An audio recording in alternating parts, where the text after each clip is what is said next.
Production and distribution of City Club forums on IdeaStream are made possible by the generous support of PNC and the Raskin Family Fund, with additional funding from Robert Conrad, Cleveland State University, the Chautauqua Institution, the Payne Fund, and the United Black Fund of Greater Cleveland, Incorporated.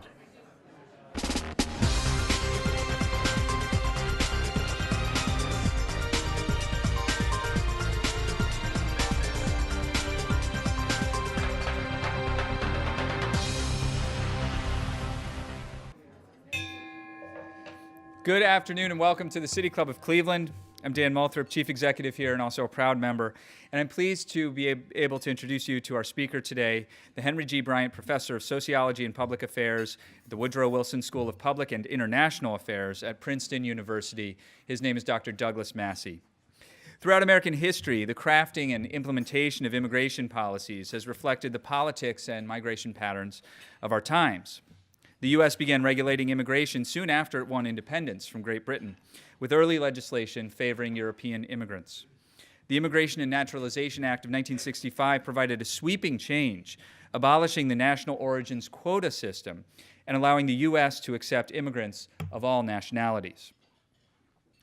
After the passage of this legislation, the country saw an unprecedented increase in what's often referred to as illegal immigration or undocumented immigration. The increase was so rapid that for much of the last few decades, a key element of U.S. immigration policy has been border enforcement, especially along the U.S.-Mexico border. Since the early 1990s, immigration enforcement along the southern border, and what to do about the millions of immigrants currently living in the U.S. without visas, green cards, or a practical path to citizenship, have been a hotly contested set of issues. Indeed, with a promise to build a wall along the southern border, President Donald J. Trump has made border enforcement a signature issue. The question at issue today is this: if the outcome sought is a reduction in undocumented immigration, is border enforcement actually the most effective solution? Our speaker today has some answers. Dr. Douglas Massey is considered one of the country's foremost migrant scholars with deep knowledge of the U.S.'s history of border enforcement. A native of Olympia, Washington, Dr. Massey graduated from Western Washington University in 1974 with degrees in sociology, anthropology, psychology, and Spanish. Yeah, he's an underachiever. He received his Ph.D. in sociology from Princeton University in 1978. Throughout his career, his research focused on international migration, race and housing, discrimination, education, urban poverty, and Latin America, especially Mexico. The thread running through these topics, however, is his deep concern for social inequality and social justice. Before returning to Princeton, Dr. Massey served on the faculties of the University of Chicago and the University of Pennsylvania. As I said, an underachiever. He's an author, a member of the National Academy of Sciences, the American Academy of Arts and Sciences, and the American Philosophical Society. And he's currently president of the American Academy of Political and Social Sciences and a past president of the American Sociological Association and the Population Association of America. Ladies and gentlemen, members and friends of the City Club of Cleveland, please join me in welcoming Doug Massey.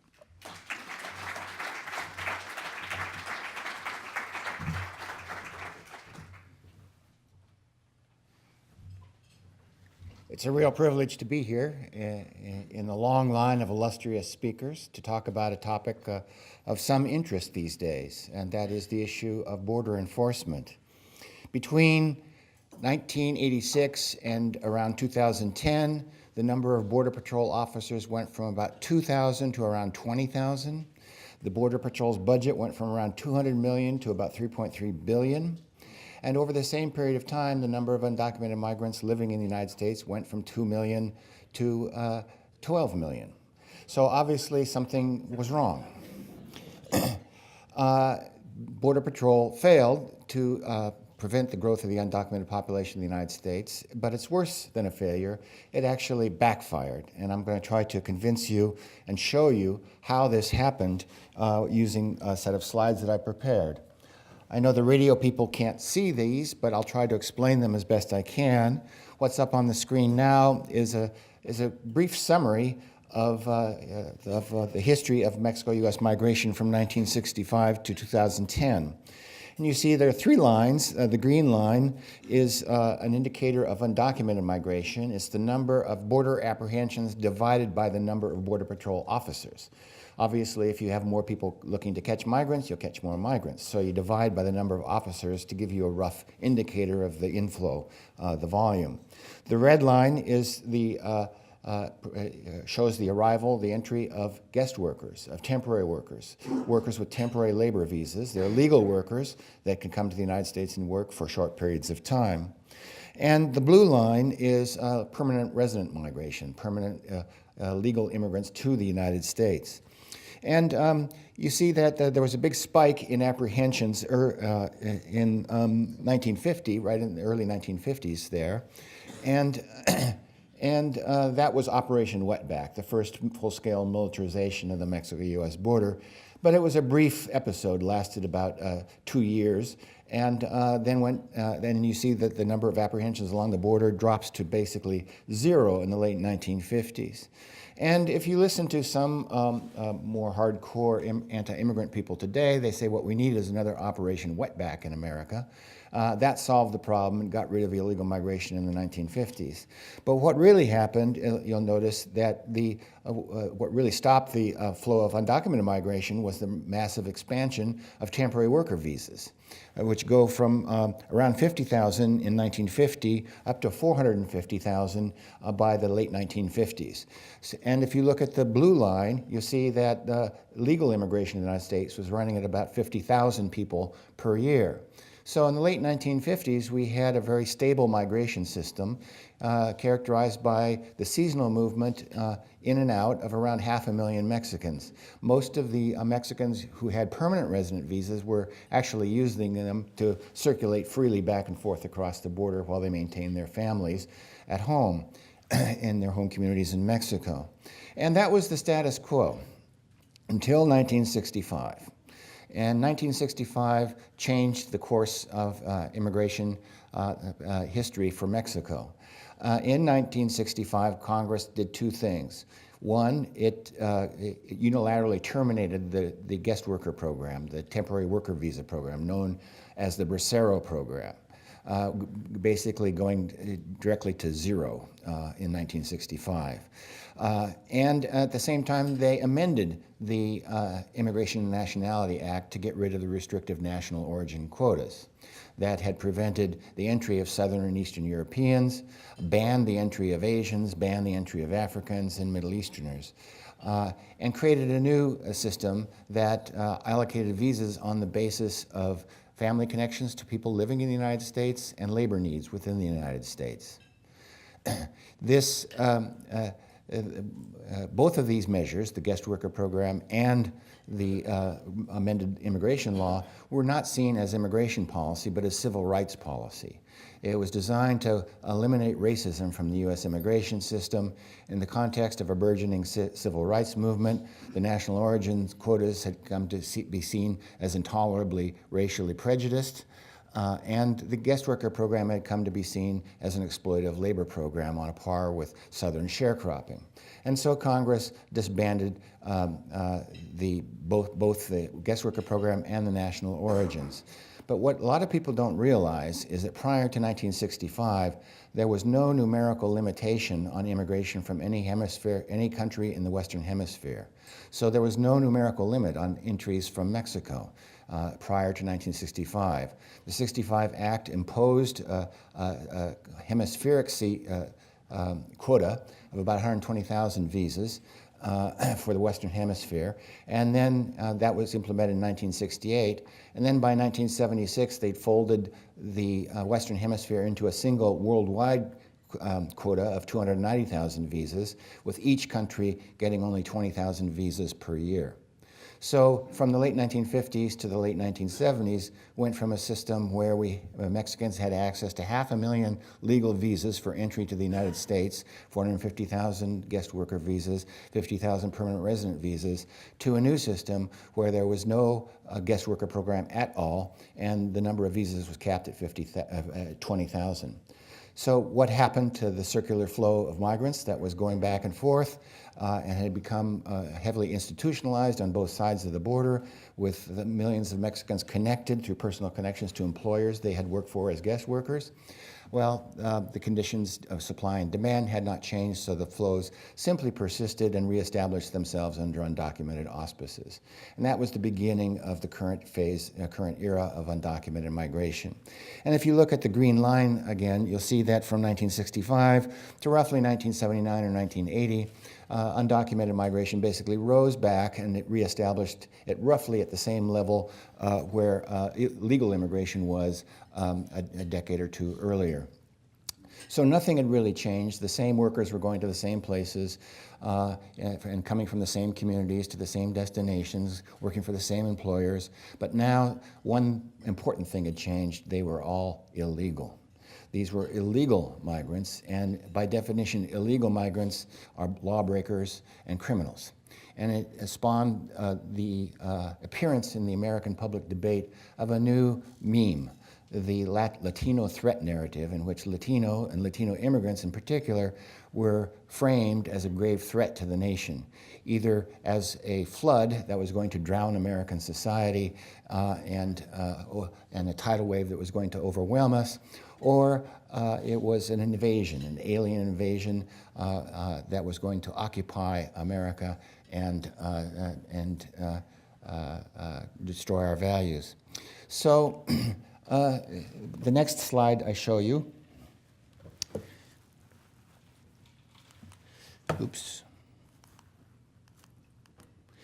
shows the frequency of references in the leading American newspapers to immigration as a crisis, flood, or invasion. And you can see that this framing of immigration as an issue starts at basically zero back in 1965 and then rises along with the number of apprehensions to a peak around 1979, 1980, when it fluctuates, going in tandem with economic cycles. But every time there's a peak, there's another piece of anti-immigrant legislation or anti-immigrant policy that is passed in the United States.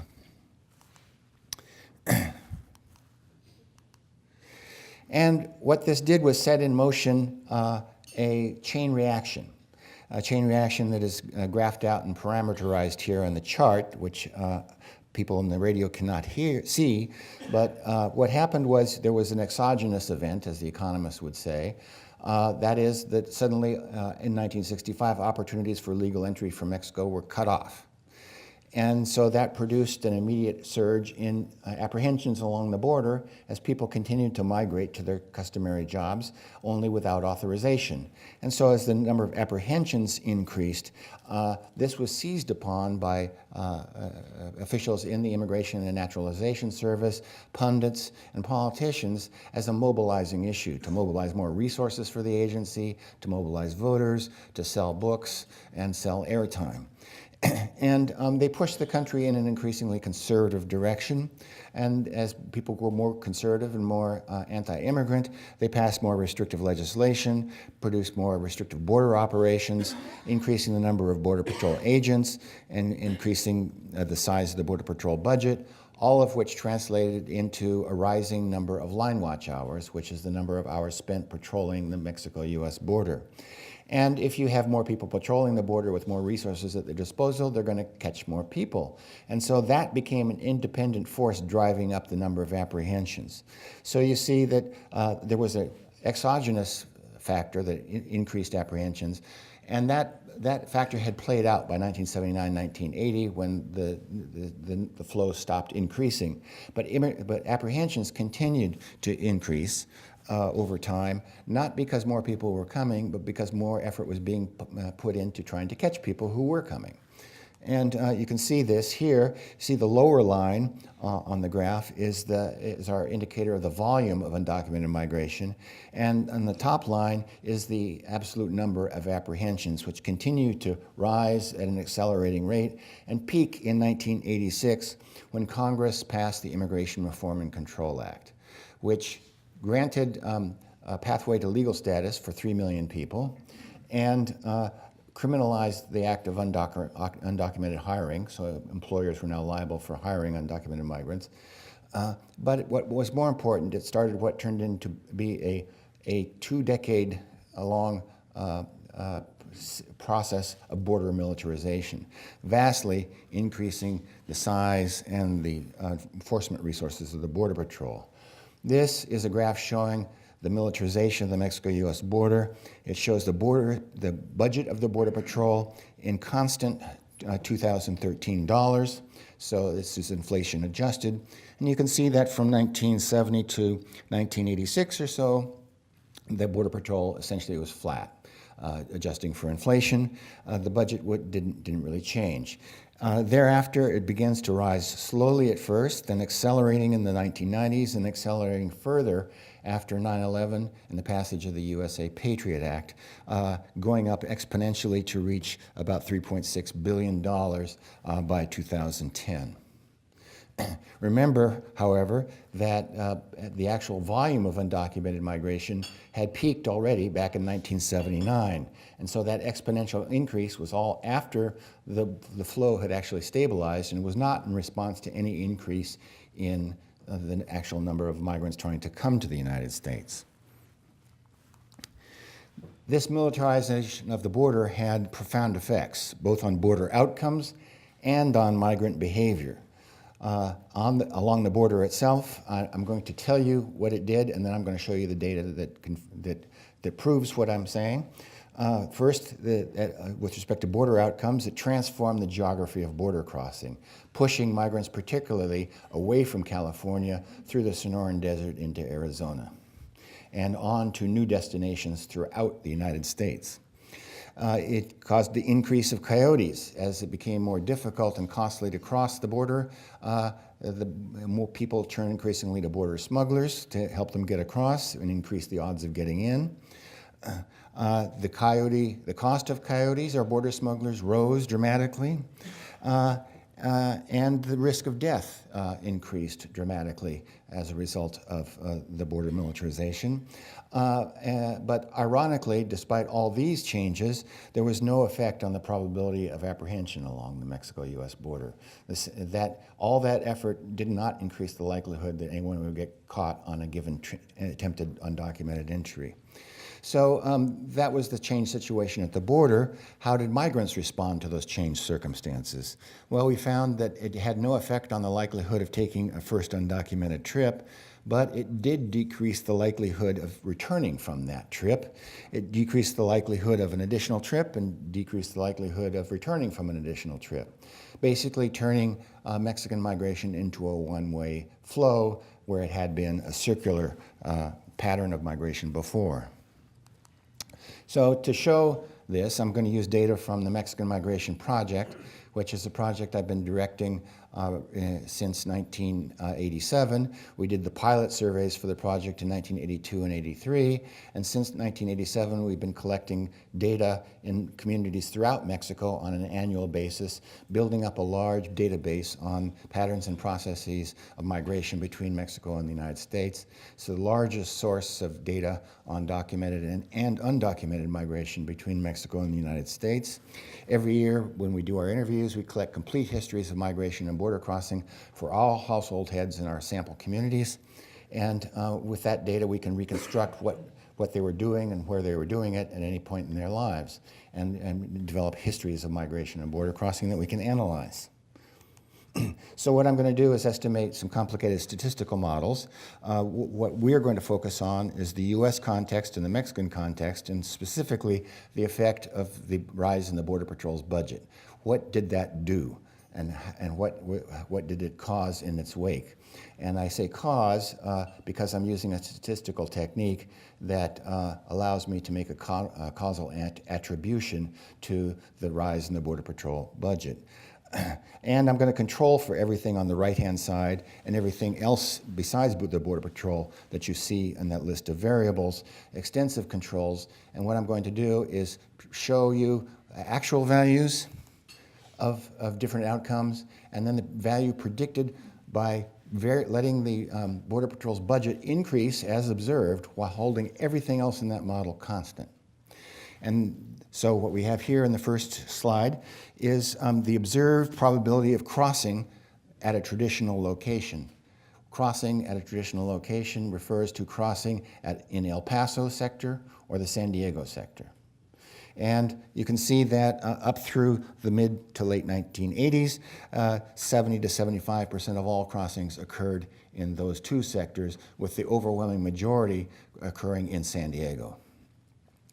Then we began a process of border militarization, which of course focuses initially on the two busiest crossing sectors. So and this took official form in 1993 when the Border Patrol launched Operation Blockade in El Paso, and 1994 launched Operation Gatekeeper in San Diego, blocking full-scale militarization with fences, footfall detectors, infrared scopes, drones, extra manpower to block migration in these two zones.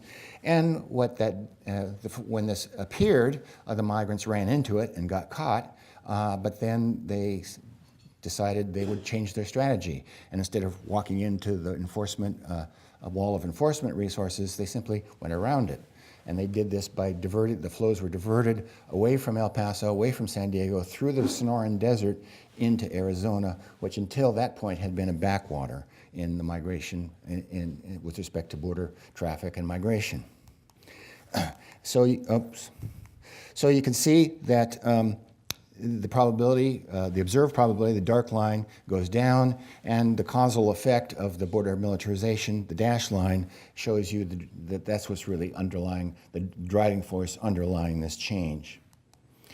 This shows the observed and predicted probability of crossing with a border smuggler, a coyote. And you can see that it was always very common, about 75% or so, historically, had crossed using a paid guide. But over the past several decades, that has risen to become a universal phenomenon. 100% of the people now use coyotes because it's much more difficult to get into the United States. You're in hostile territory, you're out in high desert, or you're in rough territory in the lower Rio Grande Valley. You need help to get across the border. And so basically the use of coyotes has become a universal phenomenon, and you see the predicted line predicts the trend pretty well. And here's the prediction effect on the cost of getting into the United States, the cost of using a coyote from early 1970s through the to late 1980s. The cost was about $600 an event. And the services rendered were simply guiding somebody from Tijuana across into San Diego and leaving them at a 7-Eleven station in Chula Vista, California, where they phoned his cousin in Los Angeles who came to pick him up. And now they're out in the middle of the desert. They need safe houses on both sides of the border. There's no population centers on the other side. They're not crossing in urban areas anymore. And when they get across, they're miles from labor markets. And so the cost goes up dramatically and comes to approach $3,000 by 2010. According to the latest data from the Mexican Migration Project, it's now pushing $8,000 to get into the United States. This shows here the effect of the militarization on the number of deaths along the Mexico-U.S. border. As you can see, they've risen steadily, and that's exactly what we would predict given the increase in border enforcement. And here is the final set of conditions at the border. Here we look at the probability of apprehension on any given attempt. And what you see here, the solid line shows that it was about 0.40 on any given attempt, and it slid down in the late 80s and early 90s to around 0.20, and then it went back up to about 0.40 around 2010. But a very mild trend, not much of an effect. There's a slight upward tick on average. The causal effect is slightly positive, but really it never gets above 0.30. So you're spending $3.3 billion a year, but you're not increasing the likelihood that you're apprehending an undocumented migrant because A, they've taken evasive action and go away from the places where you put the protective enforcement resources, and B, they've hired people that will increase the likelihood that they do get across. And the top line, the dotted line at the very top, shows the likelihood of ultimately gaining entry over a series of attempts. So if you just get put back in Mexico, you try again, and you try again until you get in. And you can see for most of the period, the probability of ultimate entry is about 100%. So what's a poor migrant to do? There's a new regime. You know that crossing is expensive. You know that it's dangerous, but you also but you also know that the chances are that you'll get in, and the probability of apprehension is actually not that high. And so what people did, it didn't affect the likelihood that they decided to go to the United States. And what we have here is the probability of taking a first undocumented trip to the United States.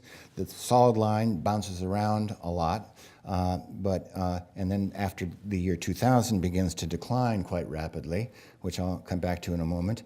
But the dashed line shows the effect of the border militarization. It had no effect. It's flat. So the Border Patrol massive buildup along the border did not deter people from migrating to the United States. You will notice, though, that it does decline, and there's another line there, the dotted line, and that shows you what caused the decline was not border enforcement, but the demographic transition in Mexico. From the 1960s, the average woman had 6.5 children. By the year 2000, it's 2.3 children. Today, it's 2.2 children. It's replacement level. And Mexico's become an aging society. The average age in Mexico is now 28 years old. If you look at people who are really at risk of migrating, which are people 16 and older, the average age is now 48. And so Mexico's just aged out of the migrant-prone years, and the demographic basis for mass migration is over. What we have here is the likelihood of returning from a first undocumented trip. And you can see that that started declining way back in the 1980s. And so the probability of returning steadily declined as a result of the militarization. Having experienced the cost, avoided the risks, and made it into the United States, rather than facing the gauntlet at the border again, they simply settled and stayed. As they stayed longer and longer, what was mostly a male undocumented population, they increasingly sent for spouses and children, and it was transformed from a male population to a family population. So, from 1986 to 2010, the U.S. spent a total of about $35 billion in constant terms on border enforcement. And in doing so, it transformed what had been a circular flow of male workers going to 3 states into a settled population of families living in 50 states. It reduced out migration while leaving in-migration unchanged to double the net rate of undocumented population growth and double the volume of in-migration. It created, in the end, a population today stands at 11 million undocumented migrants. 60% of all Mexican immigrants present in the U.S. and 2/3 of all Central Americans are currently undocumented.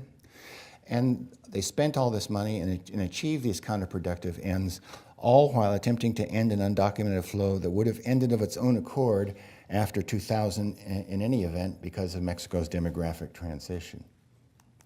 So this is a graph showing the growth in the undocumented population over time. You see it was rising slowly prior to 1986. In 1986, the Immigration Reform and Control Act passes, legalizes about 3 million people, and at that, in 1988, the population bottoms out at about 2 million total, and then from 1988 to 2008, it rises from 2 to 12 million people, and then when the Great Recession hits, it falls, and has been stable ever since, fluctuating around 11 million people. So this is the status quo. Illegal migration actually ended on net basis 9 years ago, going on 10. The number of apprehensions along the Mexico-U.S. border is at its lowest point since 1972. And in 2014, for the first time ever in American history, the number of Mexicans apprehended was less than the number of non-Mexicans apprehended. The majority of people being apprehended are now non-Mexican and mostly from Central America. And on a per capita basis, we have the lowest level of migration that we've seen in 50 years. So this is the border in Tijuana. You're standing on a hill with your back to the Pacific Ocean, and left is San Diego County, which is a military property at that point, and to the right is Tijuana. This is the Korean DMZ, just for comparison. And so this is the undocumented population as we speak today. Heavily Mexican, heavily Central American, relatively few from Asia. Only, despite the billions in the populations of China and India, the total their percentage of the undocumented population is under 2% in both cases. Undocumented migration is a phenomenon of the Western Hemisphere, principally in Latin America. And at this point, since illegal migration, illegal entries stopped, going almost 10 years ago now, the population that lives here is increasingly aging in place, and they've been here a long time. Only 16% have been here less than 5 years. 3/4 have been here 10 years or longer, and the average typical undocumented Mexican now lives in a household with U.S.-born citizen children. So that's the status quo. We are now undocumented migration has become one of the most divisive issues of the day. Since border apprehensions are at their lowest point since 1972, and the net inflow has been 0 or negative for 9 years, the current president believes it's the perfect time to spend $23 billion to build a wall along the Mexico-U.S. border, when in fact there's nothing. The Border Patrol officers that are down there now are actually quite bored, because they're staring at a blank wall, like you see here in this picture, with very few people coming across. So that's my quick analysis of how we got to the circumstances we find ourselves in today, and I'd be happy to answer any questions you might have.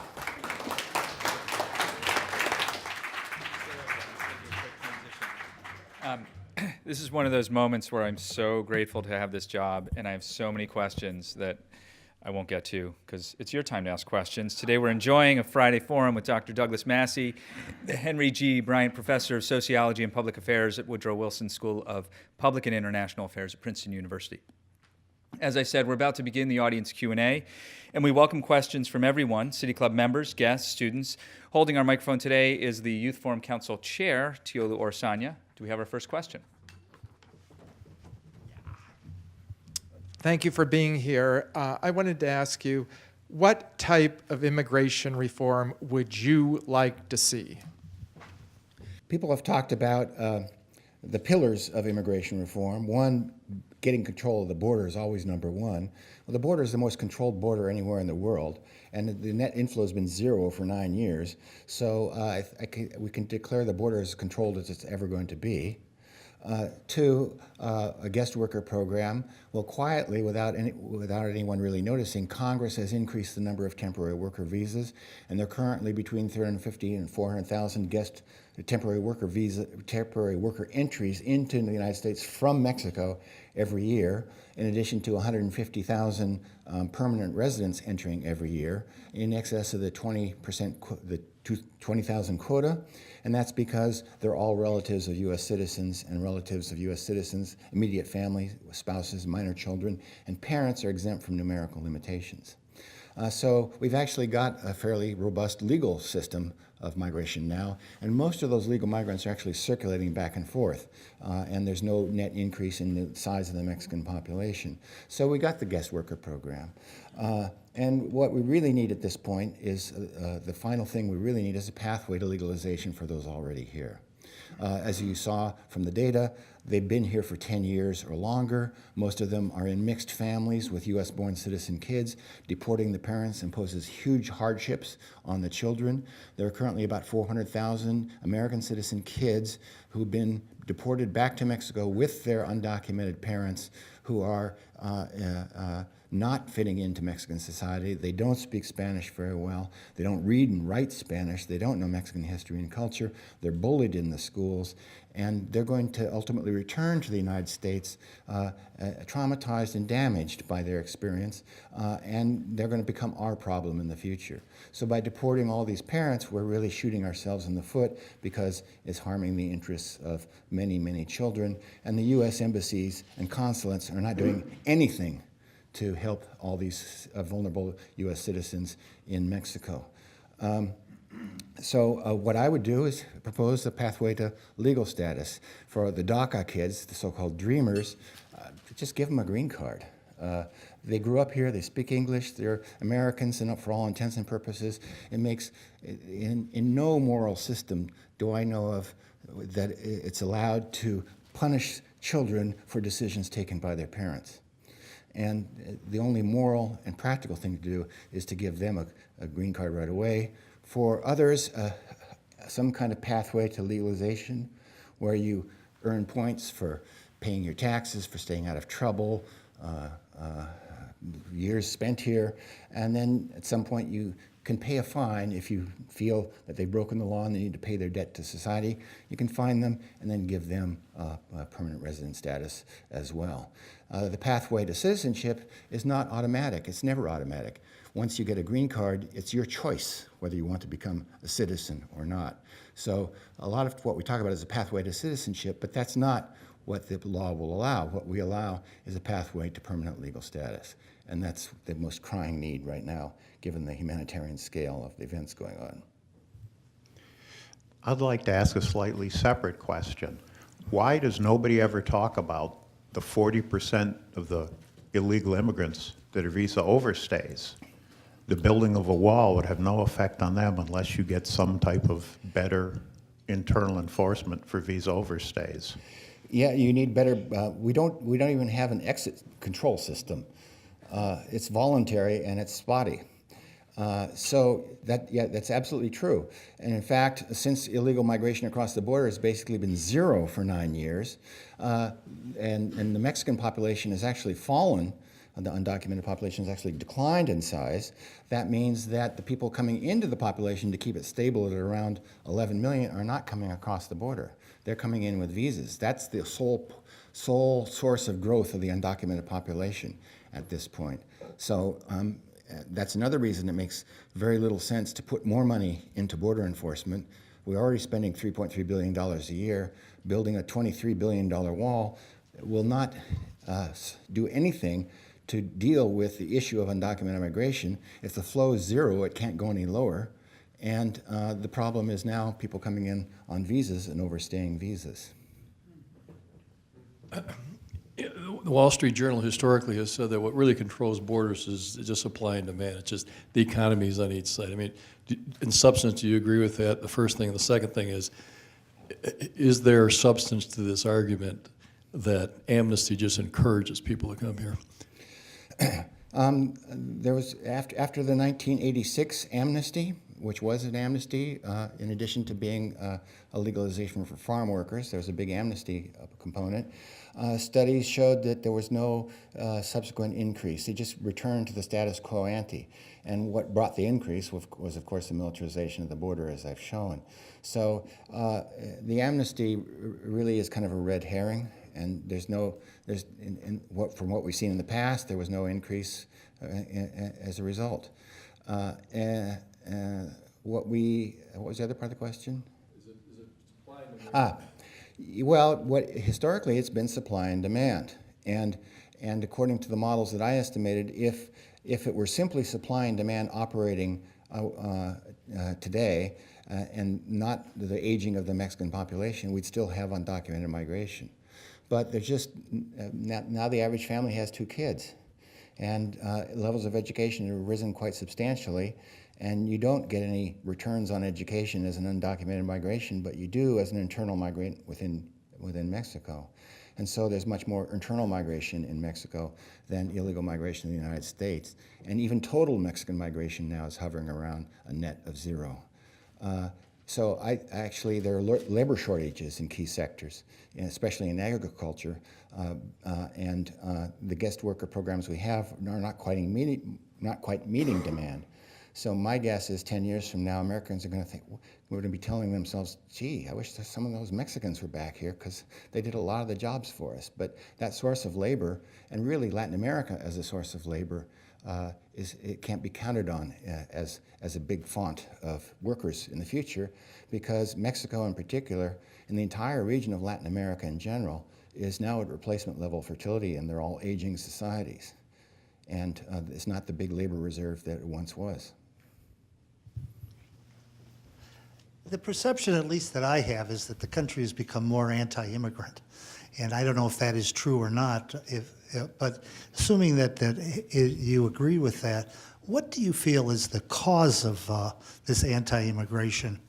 And secondly, in comparison to, for example, Canada, which accepts everybody, and they're very proud of it, why the difference? Yeah, most Americans have no clue what Canada's really like. And when you say Canada, they think of a white guy in a red Mountie suit. But their foreign-born percentage is twice ours. And if you go to a city like Toronto or Montreal or Vancouver, you quickly see that it's very multiracial, very multi-ethnic origin. And they have a more open immigration system in many ways than we do.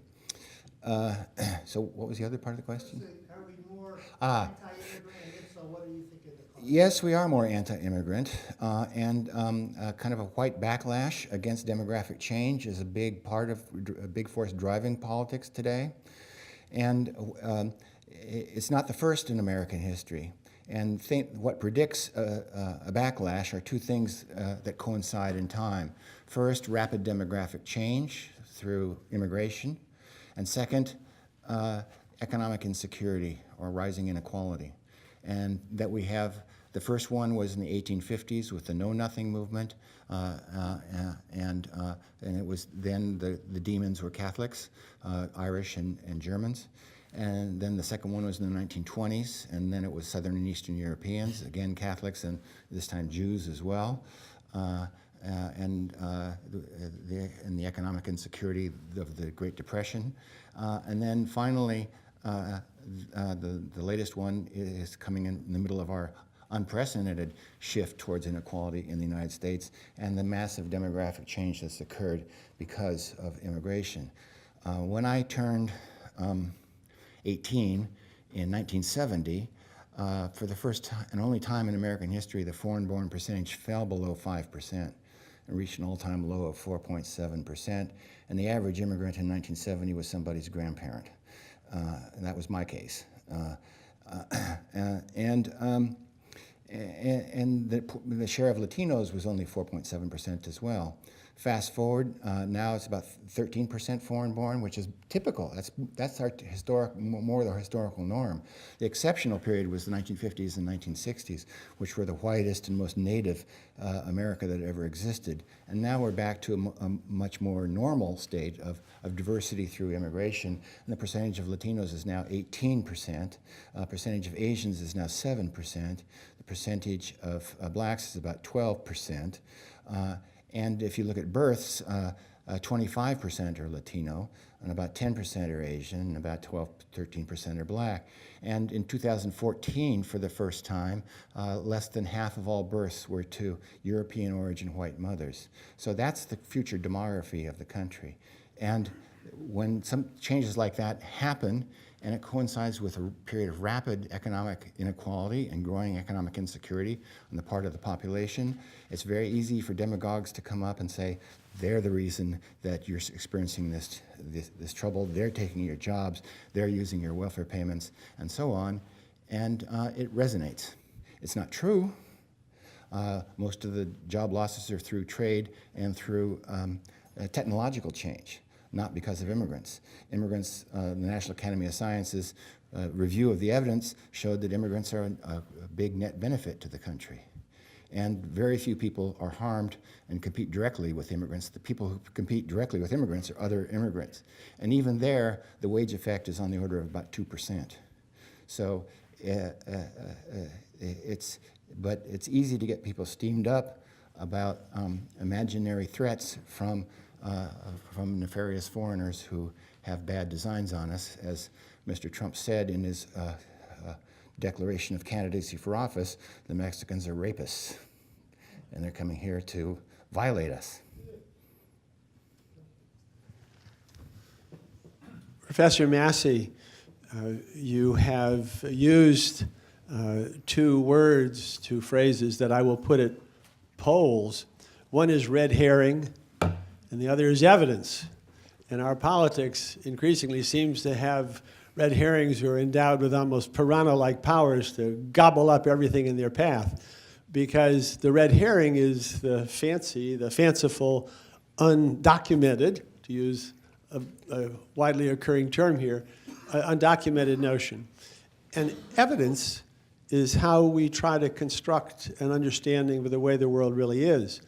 And I ask you broadly how much you have encountered in the way of success and how much failure in trying to carry your very analytical, evidence-based approach to immigration issues into the mainstream of American politics. And I would just offer one point that illustrates how difficult this is. You've talked about the demographic transition, hugely important in understanding international affairs and our own affairs. I don't think hardly anybody understands it. What luck have you found trying to share your knowledge? Well, to be honest, the media environment, the public sphere, has become much, much more difficult over time. And I've seen it, I've experienced that in my own lifetime as an academic and a public intellectual. I try to make my data as widely available to the public as possible through fora like this, through television interviews, for radio interviews.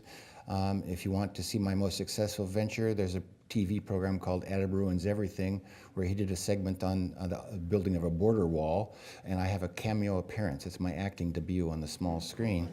And last time I checked, I think it had like 4 million downloads.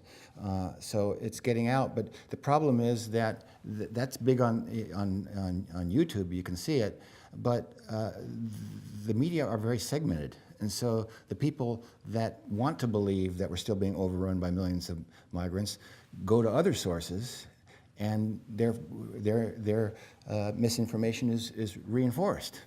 And of course, they're getting reinforcement from the very top now, with Mr. Trump insisting that we need a border wall, even though illegal migration has been zero or negative for 9, almost 10 years now, and that it didn't work in the first place. So it's just very difficult.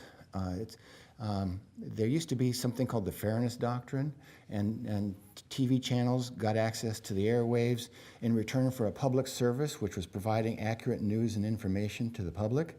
They got rid of the Fairness Doctrine, and now you can say anything you want, as some of our networks do. And then the internet has just become a free-for-all, full of trolls who just want to disrupt. Some trolls are actually agents of foreign governments who want to disrupt our public sphere, destroy faith in the system, make Americans skeptical that anything is true.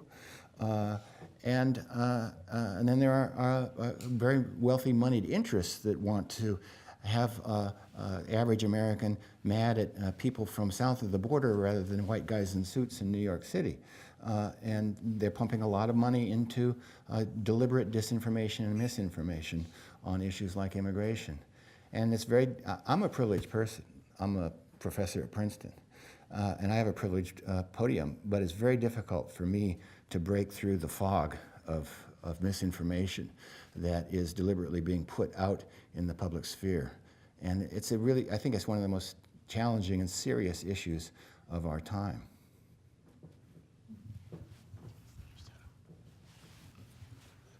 Two thoughts. One has been mentioned. Since the Canadians do such a better job than we do, why hasn't one congressman brought up that in committee and say, here's an example right across the border, they're doing a better job, let's learn from them? That's one point. The other point is, all this negative publicity, is it preventing solid citizen immigrants from, say, Europe or other countries that we'd like to have? Are we discouraging them from coming to the United States? The answer to the latter question is yes. I mean, I deal with international students, and I've had some tell me they don't want to come to the United States anymore because the climate is so hostile towards foreigners, and they're treated so badly by Homeland Security officials when they try to come into the United States. It's a very hostile environment, and some people I know who are here working are looking to move on to Europe or to Japan or to Taiwan or back to Korea because the climate is so unfavorable here. As for Canada's system, it's not perfect. They have a point system, and a point system allows a lot of people to come in, but it has a big failure in that you just give points blindly to years of education. And you bring in a lot of doctors and architects and professionals who can't meet the licensing requirements in Canada and end up driving taxi cabs and living in poor neighborhoods, and they're kind of disillusioned and bitter, and they become fodder for radicalization. The U.S. actually has a pretty good system, but with one major flaw. We have a set of temporary work visas, H visas, that employers get, and then they recruit people in there, and then they get qualified, and then they're trained, and they're socialized into the American labor force, and the visas are for 3 years, with one renewal for a total of 6 years, and then there's nowhere for them to go. So we've admitted people in, selected them on the basis of skills. They fit into the U.S. labor market with U.S. experience, and then we throw them out. And it doesn't really make any sense. What we need to do is have a pathway, a relatively easy pathway to permanent resident status for people that have been here for 6 years and are integrated into the labor force, contributing to the economic growth of the United States. And rather than getting rid of them, we should bring them in. And that avoids the problems that you see in Canada, where people are not connected to the labor market, and they find it a hard time getting in because it's a kind of a blind assignment of points on the basis of objective criteria like years of schooling and language spoken. Hi, as a sociologist turned social worker here, I'm going to ask a little bit of a pragmatic question as we rely on the research people like you do. Here in Cleveland, we have Global Cleveland working to help our immigrant population become naturalized citizens. And one thing I'm understanding from conversations with them is that they're having more people worried about getting in before there's a cutoff at some point with our current political climate. One, is that concern valid? And is it a concern you're seeing other places? Two, one of their approaches is using a peer model where individuals who've already gone through the system or who know a lot about immigration policy help them become naturalized citizens.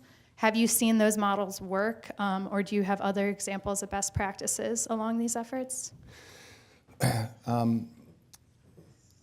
If I could predict what this administration is going to do, I'd probably, I don't know what I'd be. Probably be probably be crazy because it changes. But I know that that Sessions, Attorney General Sessions, and Trump have talked about not simply building a wall to combat an imagined threat of undocumented migration, but they want to reduce the total immigration to the United States coming through the legal system. How realistic that is, I don't know. The Republicans don't seem to be very able to pass legislation, even when they've made promises to do it. We'll see what happens with the taxes. Probably the Democrats would filibuster it. So I don't know what the possibilities are. But the climate is not good. And we know what the intentions and what the sympathies of the administration and Congress, Republicans in Congress, especially the House, are at this point, and they're not very pro-immigrant. These efforts to help people obtain citizenship through peer models, I think, do work very well. Most people get their information from their own social networks, and the problem is they keep raising the cost of citizenship, increasing the fees. You know probably what it is. I don't remember. It's like $800 or something now. And one of the reasons there's a big backlog is because historically Mexicans had one of the lowest rates of naturalization of any major immigrant group.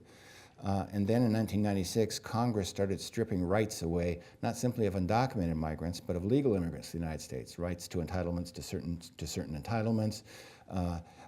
It became very risky to not be a citizen, because if you get caught, if you make a mistake and get into legal trouble and commit a crime, you become deportable. So you could literally be deported because you had a little bit too much to drink on the way, to party or something, and then find your life ruined. This scared the living daylights out of people, and Mexicans in particular went in droves to become U.S. citizens, and naturalization rates skyrocketed.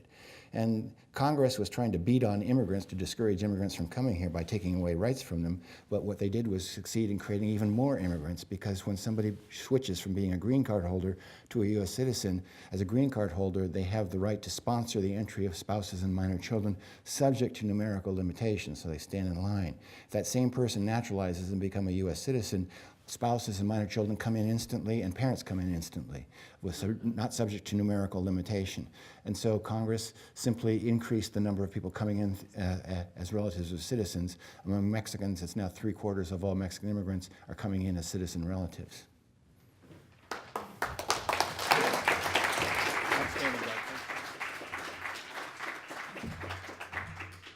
Today at the City Club of Cleveland, we've been enjoying a Friday forum with Doug Massey, Professor of Sociology and Public Affairs at the Woodrow Wilson School of Public and International Affairs at Princeton University. Our forum today is the David Ralph Hertz Memorial Forum on Civil Liberties, made possible by a generous gift from the Hertz family, David Myers, and the Charles Stewart Mott Foundation. Members of the family are with us today. We thank you for joining us. That brings us to the end of our forum. Thank you, Dr. Massey. Thank you, ladies and gentlemen. Our forum is adjourned. For information on upcoming speakers or for podcasts of the City Club, go to cityclub.org.